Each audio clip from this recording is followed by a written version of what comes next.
여러분, 충격 고백입니다. 저는 탄핵당했습니다. 대한민국의 12월 탄핵 정국이 시작되기 전 2달 전 10월 초 우리 집에도 이미 아내가 나에게 탄핵을 해서 남편의 직무가 정지되었습니다. 졸지에 김 전무는 개털이 되고 말았습니다. 탄핵의 쟁점은 너무 건강한 몸으로 골프만 치고 집안일에 등한시한 것과 그동안 안에서 내조한 감사를 무시한 것이 주요 원인입니다. 그리고 오늘 저는 또 다른 충격 고백을 합니다. 한국 남자 평균 수명 81.4세, 제 나이 73세, 고작 8년 남았습니다. 아마 그것도 운이 좋아야 평균 수명을 살다 가지 않을까 싶습니다. 그리고 둘째 아들이 보낸 러시안 털모자, 늙은 너구리 광대처럼 아내가 오랜만에 깔깔깔 웃었습니다. 오늘은 여러분께 탄핵 4개월 차의 진실, 8년 남은 인생의 웰다잉 준비, 러시안 털모자가 가져온 웃음, 사랑의 본질, 그리고 좋은 하루는 저절로 찾아오지 않는다는 나태주 시인의 지혜를 들려드리겠습니다. 특히 부부관계가 어려우신 분들, 저는 탄핵당했습니다. 어떻게 생각하시나요? 나이 들어가는 남자들에게 한마디 하고 싶습니다. 노후의 삶 걱정할 것 없습니다. 과거에 60대를 맞으며 은퇴연금을 얼마나 받아야 살 수 있을까 걱정을 많이 했었어요. 글쎄, 모은 재산이 많았으면 그런 연금에 의존하는 걱정은 안 했을지도 모릅니다. 헌데 요즘은 노후 걱정은 많이 사라졌어요. 그 이유가 가진 게 없으면 더 일하면 해결할 수 있기 때문입니다. 요즘 은퇴 나이가 한국에선 78세로 연장되었다고 합니다. 없이 산다면 변명 같지만 일을 하면 더 건강한 정신과 건강한 육신을 유지하는 혜택도 있기 때문이에요. 그 말은 없으면 없는 대로 불편하지만 일을 더하고 살 수 있고 넉넉하면 넉넉한 대로 여유롭게 살면 된다는 이론입니다. 문제는 고생을 피하고 싶은 마음만 내려놓으면 된다는 결론입니다. 최악의 경우 모든 걸 다 잃었다면 산에 들어가서 자연인으로 산다면 최저 생활비로도 살 수 있어요. 한국 남자 기대 수명이 81.4세, 여자 기대 수명은 87.1세라고 합니다. 여자가 남자보다 약 6년을 더 산다는 통계를 볼 수 있는 실정입니다. 한국인 건강 수명은 평균 70.5세라고 해요. 약 14년은 일단병 치료를 받으며 살아야 한다는 통계를 봤습니다. 그래서 60세에서 75세가 노후의 최고의 인생의 황금기라고 합니다. 정말 그런가 봅니다. 그때 건강하고 삶의 노하우가 축적되었고 건강하게 재미있게 살았던 때가 바로 그때가 아닌가 싶어요. 저는 어쩌면 평균 통계라면 2년만 지나면 황금기를 벗어날 것 같습니다. 그리고 한국 남자 평균 수명 81.4세만 산다면 저에게는 고작 8년 안 남았습니다. 아마 그것도 운이 좋아야 평균 수명을 살다 가지 않을까 싶습니다. 억울할지도 모르지만 누구나 그렇게 살다 갑니다. 이제 슬슬 웰다잉을 준비해야 하는 그런 시기에 진입해야 합니다. 웰다잉 준비는 운동이 첫째고 둘째는 편협한 고정관념의 탈피를 들 수 있어요. 편협해질수록 못마땅한 것만 눈에 들어와서 얼굴에 심술만 늘 수가 있습니다. 편협과 고집을 피할 수 있는 방법은 오로지 새로운 것을 계속 채워 넣을 수밖에 없답니다. 계속 새로운 것에 관심을 갖고 공부하고 연구하는 자세가 중요합니다. 만약 앞으로 꼭 8년만 산다면 연금하고 가진 재산을 합쳐서 나눠서 넉넉히 쓰다 죽으려고 합니다. 그 이상 살면 연금만 가지고 조용히 살아야 하지 않을까 싶어요. 여러분, 평균 수명까지 몇 년 남으셨나요? 8년? 길다고 보시나요? 짧다고 보시나요? 내 생애에 가장 흥분되고 행복의 절정의 시기가 언제였을까요? 눈이 크고 아름다운 눈을 가진 어떤 여인을 만나서 연애를 할 때였던 바로 그 기간이 아닌가 싶어요. 긴 말이 필요 없었습니다. 다방에서 마주보고 쳐다보고만 있어도 소통이 되었던 것으로 기억이 됩니다. 쳐다만 봐도 애타게 사랑하는 마음이 내 안에 들어옴을 느꼈었어요. 그 여인과 결혼 이후에는 더 많은 시간을 같이 했음에도 소통은 늘 점점 어려웠습니다. 요즘 와서야 그 이유를 분석하고 있어요. 신비함이 깨져서인가도 생각해봤습니다. 무언가 말은 많이 했는데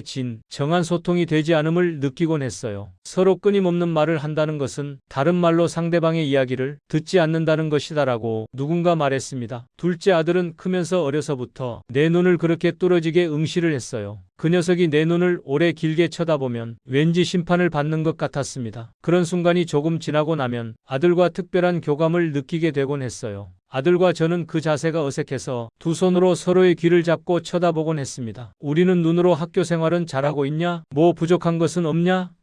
하고 물으면 아들은 아빠는 일이 너무 힘들지 않냐? 무슨 생각으로 사시냐? 눈으로 이런 대화를 했었어요. 한때 아들은 내 눈 안에 자기에 대한 근심과 걱정이 너무 많아 보이며 하지만 아빠 눈저 끝에 자기에 대한 사랑과 기대와 희망이 큰 것을 발견할 수 있었다고 글로 남겼습니다. 아들에게 중요한 진리를 발견했어요. 진정한 소통은 말을 자제하고 듣거나 보는데 집중하면 더 좋은 효과가 있음을 배웠습니다. 어떠한 소통보다 위력을 발휘하는 것이 침묵 속의 응시라고 할 수 있어요. 어쩌면 아내와 이런 소통이 단절된 지 너무 오래되지 않았나 싶습니다. 어제는 아들이 선물을 보냈어요. 러시안 스타일 털모자를 소포로 보냈습니다. 출근길에 우편함에서 찾아서 자동차에 뒀어요. 일을 마치고 혼자 주차장에 가서 소포를 뜯어보니 너구리 털 같은 모자가 너무 좋아 보였습니다. 털모자 써보니 얼마나 웃기는지 늙은 너구리처럼 보였어요. 그래서 아내에게 보여주려고 얼른 쓰고 운전석에 앉아 있었습니다. 아내는 추워서 땅만 쳐다보고 뛰어와서 옆자리에 앉았어요. 한동안 손만 비비다가 나를 보더니 깔깔깔 웃었습니다. 굉장히 웃겨 보였나 봅니다. 늙은 너구리 광대처럼 말이에요.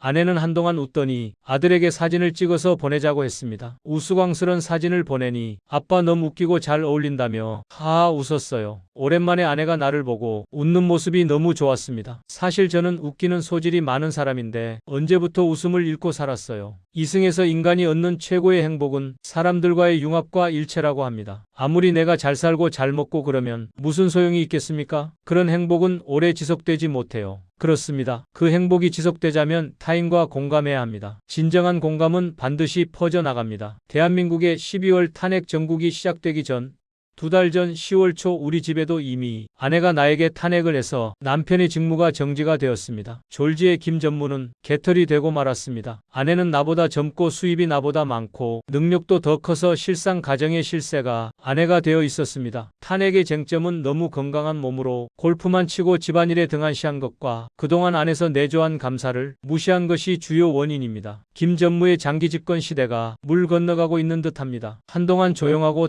태평성대였는데 이런 날이 올 줄 알았습니다. 하하, 탄핵 초반에 홀로 서기로 많이 힘들었습니다. 밥 해먹기, 빨래, 청소 살림을 직접 해보니 쉽지가 않았어요. 이제 탄핵 전국 4개월 차로 그나마 많이 적응이 되어가고 있지만 언제 탄핵이 기각될지 모르는 상태입니다. 탄핵을 통해 또 새로운 국면을 맞아서 값진 인생 공부를 하게 되었어요. 진정한 사랑의 본질이 무엇인지 미움과 증오의 본질을 이해하게 되었습니다. 문학의 영원한 주제는 사랑과 죽음입니다. 어느 시인이 관계가 힘들 때는 사랑을 선택하라고 했어요. 관계가 힘들 때마다 미움과 증오를 선택했기에 고통스러운 삶을 산다고 합니다. 상대방이 미움과 증오를 선택했을지라도 관심을 갖지 말라고 했어요. 상대가 미움을 선택했을 때 나도 미움을 선택하면 악화일로로 치닫게 됩니다. 상대가 미움과 증오를 선택함에도 불구하고 내가 사랑을 선택한다는 것이 가장 중요해요. 가족관계든 이웃과의 관계든 그렇습니다. 상대방 미움과 증오 속에 뒤늦게 사랑을 선택해봤어요. 참 그 결과가 경이롭습니다. 유타의 겨울이 길고 추워서 여기를 떠날까 했었어요. 따뜻한 남쪽 나라, 텍사스나 네바다 아니면 캘리포니아로 가고 싶었습니다. 헌데 이번에 생각이 완전히 바뀌었어요. 추위를 피할 것이 아니고 추위를 이기고 견디는 내성도 사는데 필요하지 않을까 생각이 들었습니다. 항상 날씨가 좋으면 곧 사막이 됩니다. 인생도 그렇습니다. 햇볕만 받는 인생 황폐한 사막이 될 수 있어요. 그늘도 있어야 합니다. 결국은 고통과 절망이 함께하는 인생.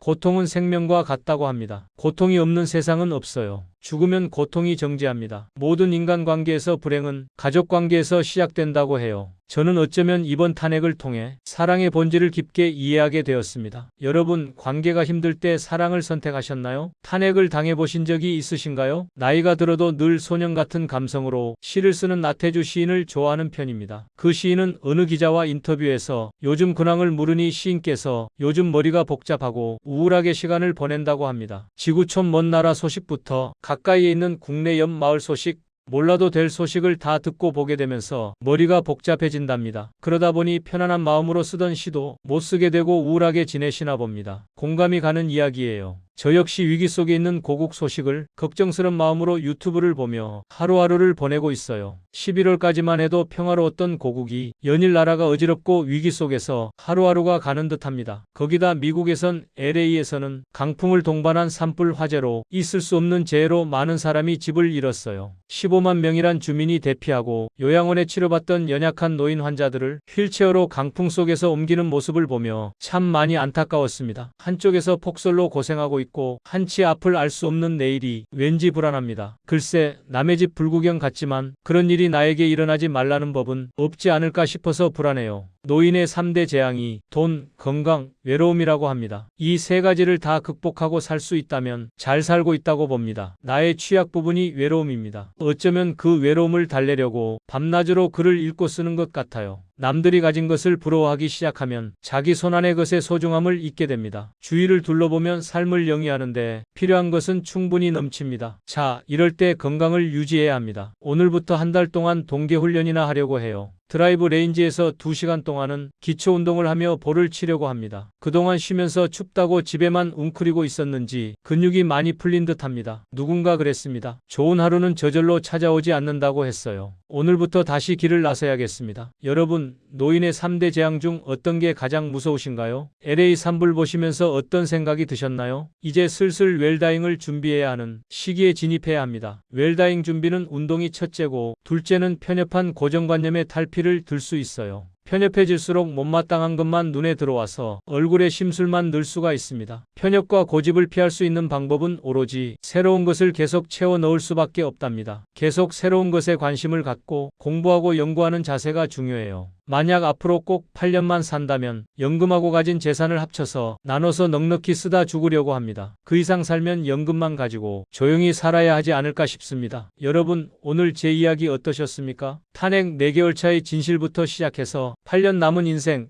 러시안 털모자와 아내의 웃음, 사랑의 본질, LA 산불과 노인의 3대 재앙, 그리고 좋은 하루는 저절로 찾아오지 않는다는 지혜까지 오늘 영상이 도움이 되셨다면 같은 또래 친구들에게 꼭 공유해주세요. 특히 부부관계 어려우신 분들, 8년 남은 분들, 웰다잉 준비하시는 분들, 노인 3대 재앙 걱정되시는 분들에게 보여주세요. 자녀분들도 부모님께 보여드리면 부모님의 인생 철학을 이해하는 데 도움이 됩니다. 구독과 좋아요도 부탁드립니다. 다음 영상에서는 글쎄 동계훈련 한 달 후 결과를 들려드릴까 합니다. 여러분, 오늘도 건강하시고 관계가 힘들 때 사랑을 선택하시고 사십시오. 그리고 좋은 하루 저절로 오지 않습니다. 오늘부터 길을 나서십시오. 탄핵 4개월 차 사랑으로 이기고 있습니다. 감사합니다.